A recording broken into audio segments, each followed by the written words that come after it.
third factor of resistance is the effect of temperature on resistance.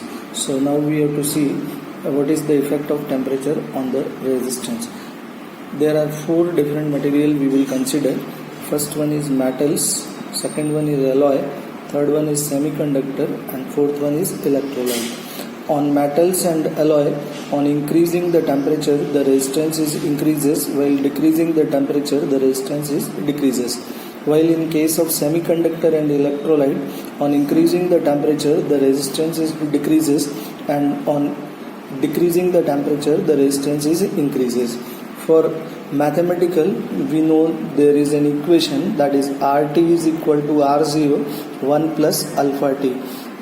Open this by multiplying R0, so we will get RT is equal to R0 plus R0 alpha T. This R0 is taken into the left side, so it is RT minus R0 is equal to R0 alpha T. Therefore, RT will be equal RT minus R0 upon R0 T is equal to alpha. This is the first formula for the alpha, where R0 is resistance at 0 degree centigrade, RT is resistance at T degree centigrade, alpha is known as temperature coefficient, and T is temperature. Another formula for alpha, for that we have suppose R0 is resistance at T0 degree centigrade, R1 resistance at T1 degree centigrade, R2 resistance at T2 degree centigrade. From equation 1 we can write R1 is equal to R0 1 plus alpha T1 and R2 is equal to R0 1 plus alpha T2. Now equation 2 is divided by equation 3, so R1 upon R2 is equal to R0 1 plus alpha T1 upon R0 1 plus alpha T2. This R0 and R0 cancel, then cross multiply, so it is R1 1 plus alpha T2 is equal to R2 1 plus alpha T1. Multiply with this R1 and open the bracket, so we will get R1 plus R1 alpha T2 is equal to R2 plus R2 alpha T1. This R2 is taken into left side and this is taken into right side. So we will get R1 minus R2 is equal to R2 alpha T1 minus R1 alpha T2. Therefore R1 minus R2 will be equal to R2 T1 minus R1 T2, and alpha is taken common. This is cross multiplied, so another formula for alpha is equal to R1 minus R2 upon R2 T1 minus R1 T2. Today the combination of resistances, just like in the previous chapter there was grouping of capacitor, now this is combination of resistances. In this, the first case is series combination, means the resistances are connected in series.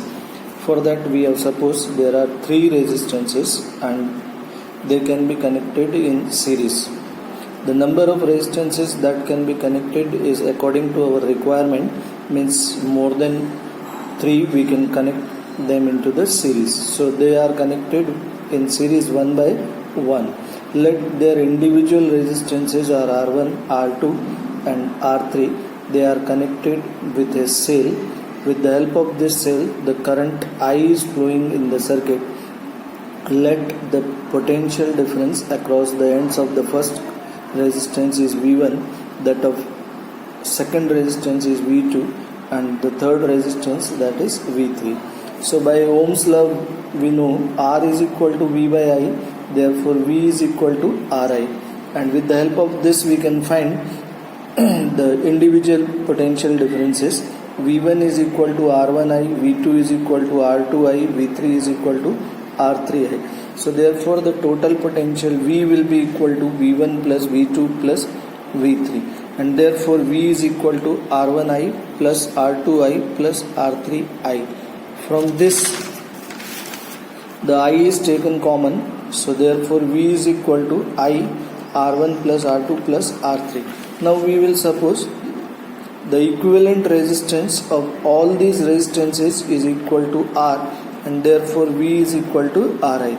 So from equation 1 and 2 we will get Ri will be equal to I R1 plus R2 plus R3. This I and I cancel, So the final is R is equal to R1 plus R2 plus R3. That means if the resistances are connected in series, their equivalent resistance will be equal to the sum of their individual resistances.